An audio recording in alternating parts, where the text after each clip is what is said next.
उत्तराखंड में आगामी चारधाम यात्रा को लेकर हेली सेवा का टेंडर अंतिम चरण में पहुंच गया है और इसके 5 मार्च के आसपास खुलने की संभावनाएं हैं। इस बार पूरी प्रक्रिया डीजीसीए के सुरक्षा प्रतिबंधों और मानकों को ध्यान में रखते हुए पूरी की जा रही है ताकि यात्रा के दौरान उड़ान संचालन अधिक सुरक्षित और व्यवस्थित हो सके। यात्रा के मद्देनजर केदारनाथ और बद्रीनाथ में 2 नए एटीसी स्थापित करने की दिशा में भी प्रयास जारी। लाइव ट्रैकिंग डिवाइस की खरीद, कॉमन ग्राउंड हैंडलिंग व्यवस्था, अतिरिक्त स्टाफ की तैनाती, मौसम की सटीक जानकारी के लिए सेलीमीटर समेत अन्य उपकरणों की स्थापना की प्रक्रिया भी प्रगति पर है।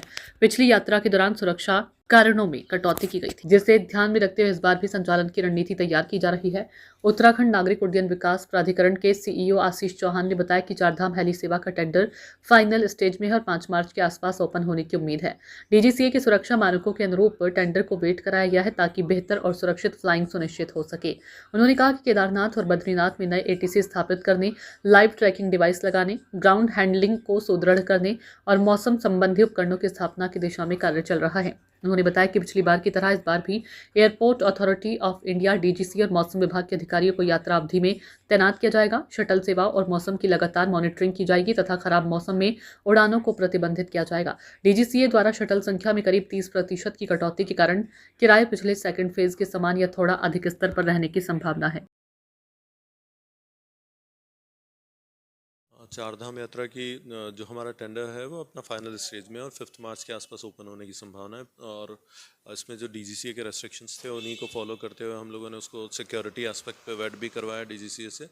और मैं अपेक्षा करता हूँ कि बेहतर तरीके से फ्लाइंग हमारी हो पाएगी। साथ ही हमारे जो एटीसी 2 नए इस्टेब्लिश होने हैं, केदारनाथ जी, बद्रीनाथ जी, उसमें भी हम प्रयास करें। लाइव ट्रैकिंग के लिए डिवाइसेस का भी टेंडर हमारा ऑनगोइंग है। साथ ही जो हमारा कॉमन ग्राउंड हैंडलिंग से रिलेटेड वर्क्स किए जाने हैं या नए एडिशनल स्टाफ को लगाना है, तो मल्टीपल टेंडर हम लोग उसमें कर रहे हैं। और इंस्टॉलेशन ऑफ सीलोमीटर और इस तरीके की जो डिवाइसेस हैं जिनसे हमें मौसम की बेहतर सूचना मिलेगी, वो सारी चीज़ें भी हमारी पाइपलाइन में है। जी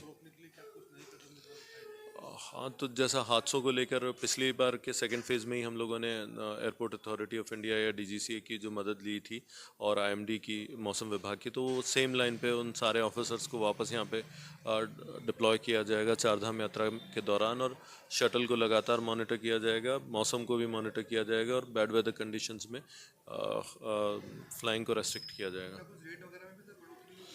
जैसा सेकंड फेज़ में जो रेट्स थी, लगभग उतना ही रेट्स के रहने की संभावना है।